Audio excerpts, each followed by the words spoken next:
Will technology take my job? Is one of the most frequently asked questions lately. Working professionals realize staying competitive in the job market requires continuous professional development and upskilling. Books, online courses, advanced university degrees are the most popular ways of professional development. Unfortunately, none of these options offer the educational content tailored to the specific needs of individual learners. ABLEBEES helps learners get the tailored educational content they need from the expert content creators they trust online. On the other hand, ABLEBEES helps creators know what kind of content their audience want them to make. We start with educational content, but the concept is going to be applied to any type of digital content consumers need. I'm Elin, the founder and CEO of ABLEBEES, a former principal software engineer. We are raising our pre-seed round if you are interested.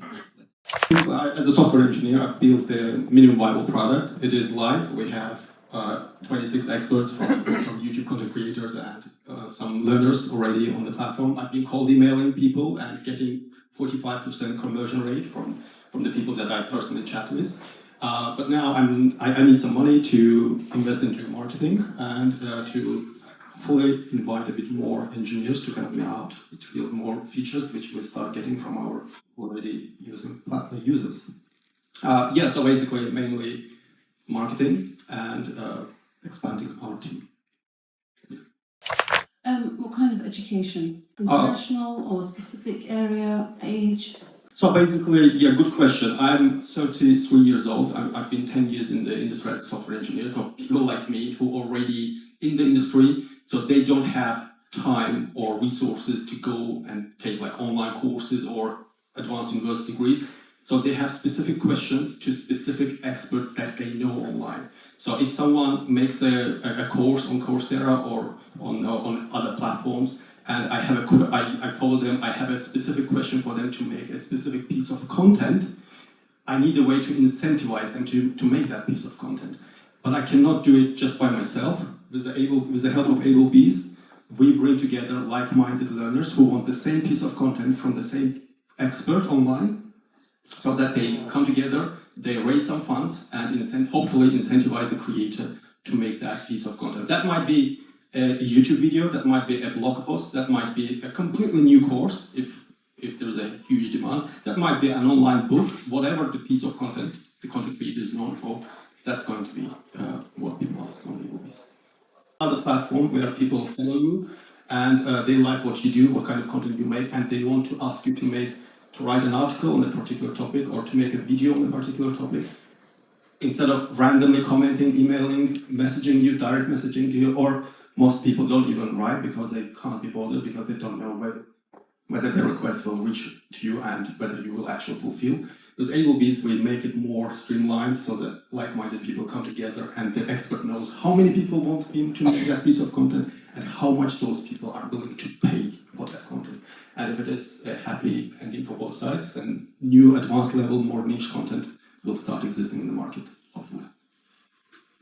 And most importantly, those people who ask for the content and you make that content for them, they are much more likely to share that content with their friends and whoever they know, because they will see their names at the end of the video or at the bottom of the article.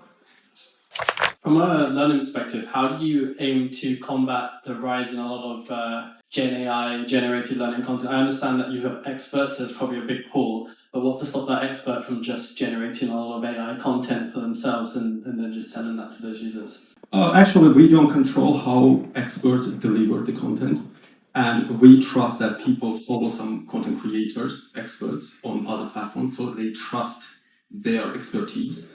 And obviously, the content creators, the experts who generate random stuff, which everybody can do, they will lose credibility, and it's basically, after some time, they will stop getting requests on our platform. As simple as that. So we don't control the quality, we don't control what experts do, as long as consumers want them to make something, and they are willing to do it, that's a happy ending. But if you don't do quality work, you will stop getting requests. It's kind of like an Uber driver. If you stop driving well, you will get ratings. Could you tell me what are you charging? I mean, what are the clients charging, and what are you charging the creators?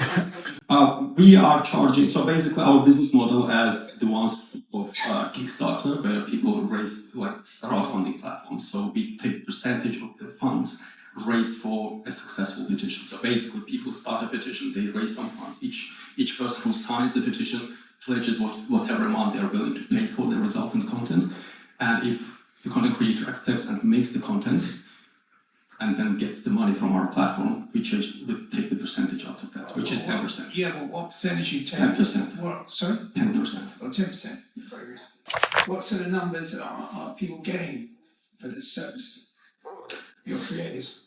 So basically, right now we are kind of like just starting, but I've talked to more than 50 content creators on YouTube specifically. YouTube doesn't pay them well. It's just like $4 for 1,000 views, and many educational content creators, they don't get many views, so they don't consider YouTube advertisement money that they get from there very useful. But with this, even with 200, 300 pounds raised directly from their subscribers, that would do a huge deal for them. So that's going to be a strong signal for them that there is a demand for it, and they will be much more happy to do it just for a couple of £100.